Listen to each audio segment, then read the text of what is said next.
सूर्य learning point में आपका स्वागत है। आज हम लोग पढ़ने वाले हैं ग्रुपिंग ऑफ इंडक्टर।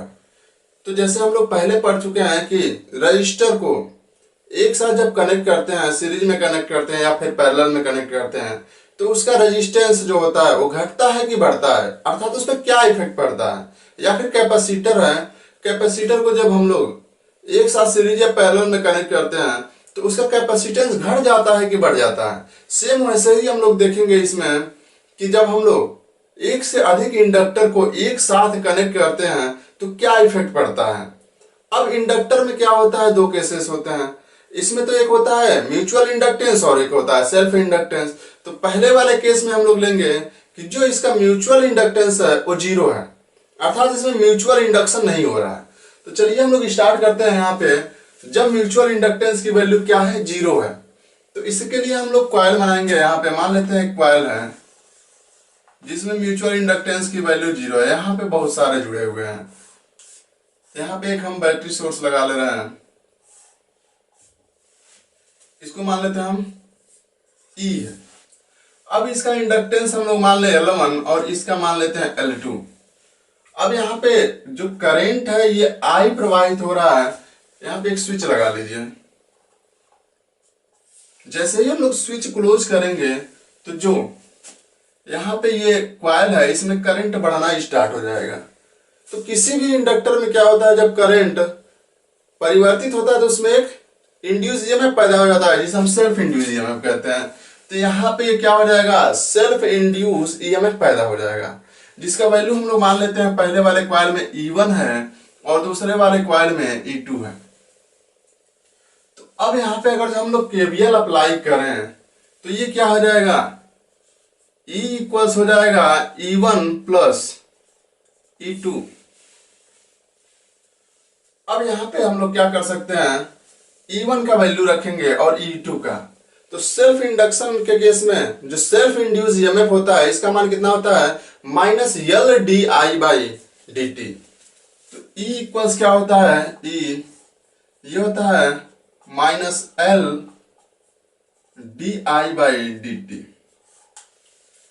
अब हम लोग यहाँ पे क्या करेंगे, इसके रेशियो में हम लोग रखेंगे। तो यहाँ से E इक्वल्स क्या हो जाएगा, ये हो जाएगा L1, यहाँ पे करंट यही जाएगा तो ये क्या हो जाएगा D I by D T, यहाँ पे रहेगा माइनस, फिर यहाँ पे क्या हो जाएगा माइनस, माइनस प्लस क्या हो जाएगा माइनस।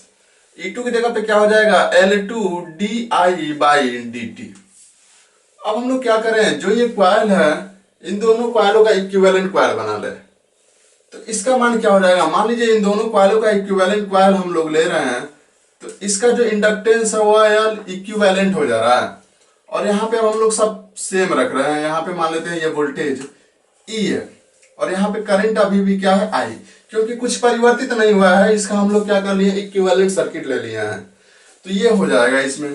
अब यहाँ पे जब हम लोग स्विच को क्लोज करेंगे तो फिर से क्या हो जाएगा, करंट बढ़ेगा तो यहाँ पे सेल्फ इंड्यूस ईएमएफ पैदा होगा। तो इस केस में E का वैल्यू कितना हो जाएगा, यहाँ से E इक्वल्स हो जाएगा कितना, इसमें जो इंड्यूस ईएमएफ पैदा होगा, तो इसमें इंड्यूस ईएमएफ कितना पैदा होगा, तो ये हो जाएगा minus L equivalent D I by D T. ये भी E का वैल्यू है, ये भी E का। इसे मान लेते हैं इक्वेशन नंबर 1 और इसको इक्वेशन नंबर 2। अब इक्वेशन 1 और 2 को हम लोग कंपेयर कर लें तो हमारा L का वैल्यू निकल जाएगा, यानी L इक्विवेलेंट निकल जाएगा। तो चलिए यहां से कंपेयर कर लेते हैं। तो यह क्या हो जाएगा, L equivalent D I by D T equals, यहां से क्या हो जाएगा, यहां पर भी रहेगा माइनस, ये रहेगा माइनस, यहां से हम D I by D T common करेंगे। तो यहां से जब D I by D T common कर लेंगे माइनस के साथ तो ये हो जाएगा D I by D T और अंदर क्या बच जाएगा L1 plus L2, L1 plus L2, ये कैंसिल हो जाएगा। तो यहां से L इक्विवेलेंट का वैल्यू कितना निकल गया, L इक्विवेलेंट इक्वल्स निकल गया L1 प्लस L2।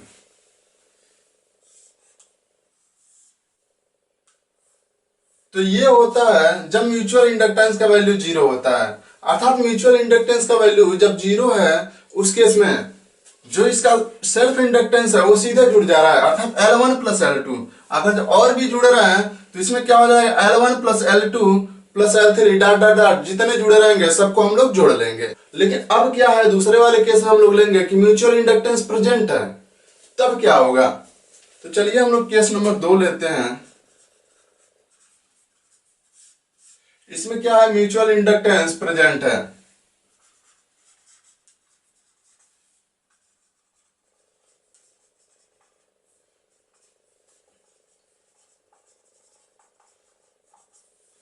इसमें म्यूचुअल इंडक्टेंस प्रेजेंट है, तब क्या होगा। अब इसमें भी दो केसेस होते हैं।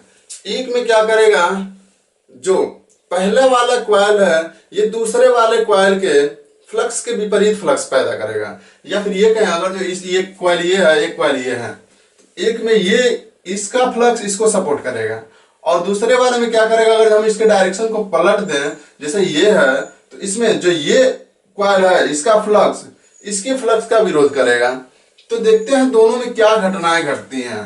तो सबसे पहले हम लोग ले रहे हैं केस 1, अर्थात इसमें ए पार्ट ले रहे हैं जिसमें दोनों क्या है, फ्लक्स आर एडिटिव, दोनों फ्लक्स जो है एडिटिव हैं। तो पहला लेंगे हम लोग, मान लेते हैं ए पॉइंट है, फ्लक्स आर एडिटिव। तो क्या घटना घटती है, जैसे मान लीजिए हम लोग यहाँ पे क्या किया है, सप्लाई प्रदान किया है, यहाँ पे एक स्विच लगा लेते हैं। अब जैसे ही हम लोग स्विच को क्लोज करेंगे तो दोनों कॉइलों में क्या होगा, करंट बढ़ना स्टार्ट हो जाएगा। जब करंट बढ़ेगा तो इसमें मैग्नेटिक फ्लक्स बनेंगे, जिसके कारण से क्या हो जाएगा, इसमें एक सेल्फ इंड्यूस ईएमएफ होगा जो पहले वाली धारा के विपरीत लगेगा, अर्थात इसका क्या करेगा, विरोध करेगा। तो ये इंड्यूस ईएमएफ क्या रहेगा, इस डायरेक्शन में रहेगा। जैसे ये वाला जो इंड्यूस ईएमएफ है ये इधर के डायरेक्शन में रहेगा।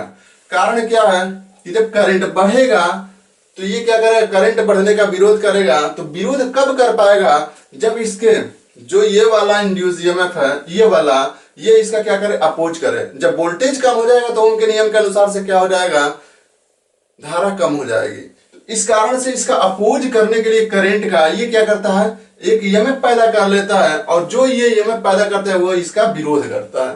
तो ये घटना घटेगी इसमें। तो इस कारण से इसका डायरेक्शन क्या हो जाएगा, ये हो जाएगा। अर्थात जो इसका सेल्फ इंड्यूस ईएमएफ है इसको हम लोग मान रहे हैं ई, या फिर E1 और E2, और जो म्यूचुअल है उसको हम लोग मानेंगे E1 डैश और E2 डैश। तो यहां से ये क्या किया, इसका अपोज किया, यानी इस डायरेक्शन में लगा लिया। सेम कंडीशन इसमें भी होगा, इसमें भी क्या हो जाएगा, जो E2 है वो उसका डायरेक्शन ये होगा। अब इसमें क्या हो रहा है, म्यूचुअल इंडक्शन हो रहा है। तो म्यूचुअल इंडक्शन हो रहा है तो क्या इफेक्ट पड़ेगा, अब इसमें करंट क्या है, इस डायरेक्शन में है। तो म्यूचुअल इंडक्शन के केस में क्या होता है कि जो उसका डायरेक्शन होता है करंट का वो 180 डिग्री, यानी एक कॉइल से दूसरे कॉइल में जब होता है तो इन दोनों का डायरेक्शन जो होता है 180 डिग्री उल्टा हो जाता है। जैसे ट्रांसफार्मर में आप लोग देखे होंगे कि अगर जो उसका ग्राफ निकाला जाता है तो एक करंट इस डायरेक्शन में जा रहा है तो दूसरा इस डायरेक्शन में, या फिर ये कहें कि जब ऐसे जाता है इनपुट रहता है तो उसका आउटपुट क्या हो जाता है, ऐसे हो जाता है, यानी 180 डिग्री फेज शिफ्ट हो जाता है, उल्टा हो जाता है। सेम कंडीशन इस पे भी अप्लाई होगा। अब ये कब होगा, जब वोल्टेज इसका विपरीत होगा। तो यहां पर क्या होगा, जैसे ही यहां पर इसका करंट देखेंगे तो ये डायरेक्शन है, तो इसमें जो म्यूचुअल इंडक्टेंस के कारण वोल्टेज उत्पन्न होगा उसके कारण से करंट किधर फ्लो करना चाहिए, तो इसका करंट इधर फ्लो करना चाहिए, अर्थात इसका पॉजिटिव इधर होना चाहिए, तभी जाके ये इधर करंट फ्लो करा पाएगा। तो इस कारण से जो E2 डैश है इसका भी डायरेक्शन क्या होगा, इधर होगा। और जब इसमें देखेंगे तो इसमें भी करंट क्या है, इधर डायरेक्शन में है, तो इसका भी अपोज करने के लिए इसमें जो इंड्यूस ईएमएफ पैदा होगा वो क्या हो जाएगा, वो इसका विरोध करने के लिए इधर करंट है, इधर करंट प्रवाहित कराने के लिए इसका डायरेक्शन उल्टा हो जाएगा। सेम कंडीशन इसमें भी अप्लाई हुआ कि करंट इधर फ्लो कर रहा था तो इधर अपोज किया, यानी इसका पॉजिटिव इधर हो गया और इसका निगेटिव क्या हो गया, इधर। इसका भी पॉजिटिव इधर, निगेटिव इधर, इसका भी पॉजिटिव इधर, निगेटिव इधर। सेम कंडीशन इसमें पॉजिटिव इधर, निगेटिव इधर, पॉजिटिव इधर, निगेटिव इधर।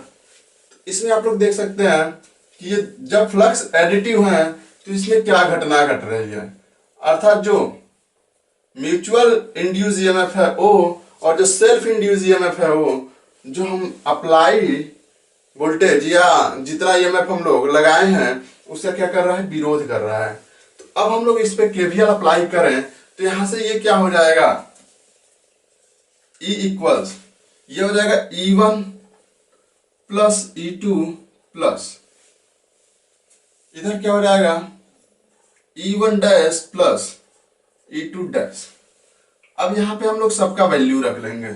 जब हम लोग वैल्यू रखेंगे तो E इक्वल्स क्या होता है, L D I by D T.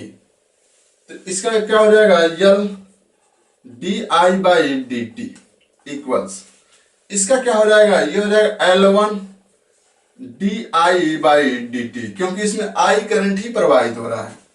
और इसका क्या हो जाएगा plus L2 D I by D T plus इसका E1 डैश का क्या है, म्यूचुअल इंडक्टेंस है, और म्यूचुअल इंडक्टेंस हम लोग क्या जानते हैं, M D I by D T होता है। तो ये क्या हो जाएगा, M D I by D T plus M D I by D T. अब यहाँ पे माइनस हम लोगों ने छोड़ दिया है, कारण यह है कि इधर भी माइनस लगेगा इधर भी माइनस लगेगा, तो फाइनली कट जाएगा जैसे इसमें हुआ था। तो इस प्रकार से कट जाएगा, इससे बेहतर हम यहीं पे छोड़ दिए हैं। अब इसको सॉल्व करेंगे तो क्या हो जाएगा, D I by D T common करके सबसे कट कर देंगे, तो यहां से क्या बच जाएगा, ये हो जाएगा L D I by D T equals, यहां से D I by D T हम लोग कॉमन कर लेंगे। तो ये क्या बच जाएगा, ये बच जाएगा L1 प्लस L2 और यम मिलके हो जाएगा 2m। तो ये हो जाएगा L1 plus L2 plus 2m, ये कैंसिल हो जाएगा। तो यहां से क्या निकल जाएगा, L इक्विवेलेंट का वैल्यू हो जाएगा या L इक्वल्स क्या हो जाएगा, ये हो जाएगा L1 plus L2 plus 2m। ये कौन सा केस है, जब फ्लक्स दोनों एडिटिव हैं। जब दोनों फ्लक्स एडिटिव हैं तो इसका वैल्यू कितना आ गया है, L1 plus L2 plus 2m। अब दूसरे वाले केस में क्या होगा, ये वाला जो फ्लक्स है इसका विरोध करेगा। तो देखते हैं इसमें क्या होता है। ये बी पॉइंट हम लोग ले रहे हैं, flux are opposite direction, fluxes are in opposite direction.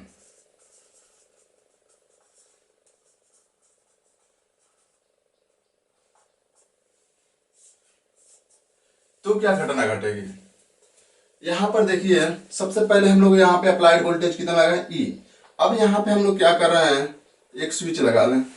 जैसे स्विच को क्लोज करेंगे तो इसमें भी यही घटना होगी, करंट बढ़ना स्टार्ट हो जाएगा। तो इसमें करंट किधर से बढ़ेगा, इधर से बढ़ेगा, इधर से, इस डायरेक्शन से, क्योंकि यही रास्ता है। जब इधर से करंट बढ़ेगा तो इसमें सेल्फ इंड्यूस ईएमएफ पैदा होगा जो इसके करंट का विरोध करेगा। तो इसका करंट का विरोध कब करेगा, जब इसके विपरीत वोल्टेज लगाएगा। तो इस कारण से इसका जो सेल्फ इंडक्शन होगा उसके कारण इंड्यूस ईएमएफ जो पैदा होगा E1 इस डायरेक्शन में होगा। अब सेम कंडीशन इसमें भी है।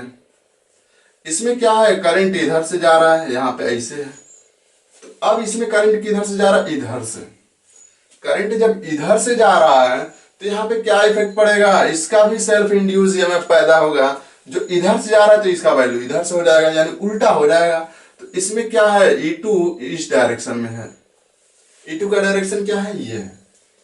अब रही बात म्यूचुअल इंडक्टेंस की, तो म्यूचुअल इंडक्टेंस में क्या होगा, मान लेते हैं पहले इसके फ्लक्स का देखते हैं। इसके फ्लक्स का डायरेक्शन क्या है, इसके फ्लक्स का डायरेक्शन जो है इसका ये डायरेक्शन है। तो फ्लक्स का डायरेक्शन ये रहेगा इधर से, यानी इस साइड में, या फिर ये कहें इसका करंट का डायरेक्शन ये है। तो इसमें जो उत्पन्न वोल्टेज होगा उसके कारण से जो करंट का डायरेक्शन होगा वो किधर होगा, इधर होगा। यानी इधर से ये फ्लक्स, इधर से करंट ये प्रवाहित करेगा तो इसका विपरीत इधर से 180 डिग्री फेज डिफरेंस वाला कॉन्सेप्ट।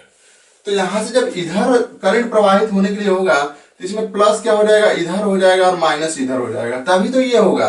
तो इस कारण से इसका जो E डैश हम लिए हैं, यानी E1 डैश जो है उसका डायरेक्शन हम लोग इधर लिए हैं। और दूसरे वाले में क्या होगा, जब इसमें करंट हम लोग प्रवाहित इधर से कराएंगे तो इसमें जो इंड्यूस ईएमएफ पैदा होगा उसका करंट इधर होना चाहिए। इसलिए इसका पॉजिटिव किधर होगा, इधर होगा, और निगेटिव उधर होगा। तो यानी इधर ये पॉजिटिव होगा और इधर निगेटिव। तो इस कारण से E2 डैश का जो वैल्यू है इसको हम लोग इधर कर दिए हैं। तो इसका कॉन्सेप्ट क्या है, इसका म्यूचुअल इंडक्टेंस में क्या हो रहा है, जब करंट इधर से आ रहा है तो ईएमएफ इसके विपरीत हो जा रहा है, और इस वाले में जब करंट इधर से आ रहा है तो इसमें जो म्यूचुअल इंडक्टेंस है यानी म्यूचुअल इंड्यूस ईएमएफ उसका क्या हो जा रहा है, इधर से हो जा रहा है। अब हम लोग इस पे क्या अप्लाई करेंगे, केवीएल। जब केवीएल अप्लाई करेंगे तो E इक्वल्स क्या हो जाएगा, यहां से चले अब हम लोग तो यहां से देखेंगे यहाँ पे क्या हो रहा है, ये विरोध कर रहा है, यानी ये इसके उल्टा है, ये इधर से है तो ये इधर से है, तो ये क्या हो जाएगा, अगर जो फुल केवीएल लगाए तो ये हो जाएगा -E1। अब क्या हो जाएगा, यहाँ पर एक और है, तो ये क्या है, इधर डायरेक्शन है यानी इसका सपोर्ट कर रहा है, तो ये क्या हो जाएगा +E1 डैश। अब आगे आएंगे इसके डायरेक्शन में कंडक्टर को पकड़ते हुए, तो इधर आओगा, तो ये क्या हो जाएगा, ये इसके विपरीत है, ये इधर से है तो ये इधर से है, तो ये क्या हो जाएगा -E2। अब यहां पर आएंगे तो ये जो ईएमएफ है ये इसी के डायरेक्शन में, तो ये क्या करेगा, सपोर्ट करेगा। जब सपोर्ट करेगा तो इसको क्या लेंगे, प्लस, तो ये हो जाएगा +E2 डैश इक्वल्स क्या हो जाएगा 0। अब इसको हम लोग क्या लिख सकते हैं, E इक्वल्स, यहां से E इक्वल्स क्या लिखा जा सकता है, E इक्वल्स ये हो जाएगा E1 + E2 minus E1 dash minus E2 dash, E1 dash minus E2 dash. अब इसका हम लोग वैल्यू रख लेंगे, तो यहां से E इक्वल्स क्या होगा, L di/dt। तो इसका हम लोग रखेंगे L, E की जगह पे रखेंगे L di/dt इक्वल्स, E1 की जगह पे क्या हो जाएगा, L1 di/dt, L1 di/dt plus E2 की जगह पर L2 di/dt, और इसकी जगह पे क्या हो जाएगा -M di/dt, और इसका भी क्या हो जाएगा -M di/dt। इसको हम लोग सॉल्व करेंगे, यहां से di/dt हम लोग कॉमन कर लेंगे, तो L इक्वल्स क्या हो जाएगा, L di/dt इक्वल्स, ये क्या हो जाएगा, di/dt हो जाएगा कॉमन, तो यहां से क्या हो जाएगा L1 + L2, L1 + L2, यहां पे क्या है -M, तो ये क्या हो जाएगा -2M। इसको काट देंगे तो L इक्वल्स क्या हो जाएगा, L इक्वल्स हो जाएगा L1 + L2 -2M। अर्थात इसमें क्या हो रहा है, जब फ्लक्स एडिटिव है तो जो म्यूचुअल इंडक्टेंस हो रहा है वो ऐड हो रहा है, और जब फ्लक्स अपोजिट डायरेक्शन में है तो जो इसका म्यूचुअल इंडक्टेंस है इसका फ्लक्स क्या हो रहा है, इसका वैल्यू क्या हो रहा है, माइनस हो जा रहा है। अब यहाँ पे बात ये है कि हम क्या किए हैं, E2 डैश बराबर भी M di/dt लिए हैं और E1 डैश बराबर भी M di/dt लिए हैं। अब बात यहां से ये है कि इसमें जो कोर लगाए हैं वो कोर क्या है, सेम है, अब उसको चेंज तो नहीं कर रहा है, तो इस कारण से जो इसका फ्लक्स होगा जितना इससे लिंक करेगा उतना ही फ्लक्स इससे भी लिंक कर जाएगा। कारण क्या है, कारण ये है कि इसमें करंट का वैल्यू क्या है, सेम है। अगर जो इसका नंबर ऑफ टर्न सेम मान ले तो जितना फ्लक्स इससे उत्पन्न होगा उतना ही फ्लक्स उससे, यानी सब का सब क्या है, सेम है, मटेरियल सेम है तो सब सेम है। इसी कारण से जो E1 डैश है उसके बराबर हम लोग क्या ले लिए हैं, E2 डैश। तो इस प्रकार से हम लोग निकाल सकते हैं इंडक्टेंस का वैल्यू जब सीरीज में कनेक्ट हो। तो अगले वीडियो में हम लोग देखेंगे कि पैरेलल में जब ये कनेक्ट होते हैं तो इसका वैल्यू कितना होता है। तो ये रहा हमारा वीडियो। अगर जो वीडियो अच्छा लगे तो वीडियो को लाइक शेयर जरूर करें। इसके साथ अगर चैनल पर नए हैं तो चैनल को सब्सक्राइब करें।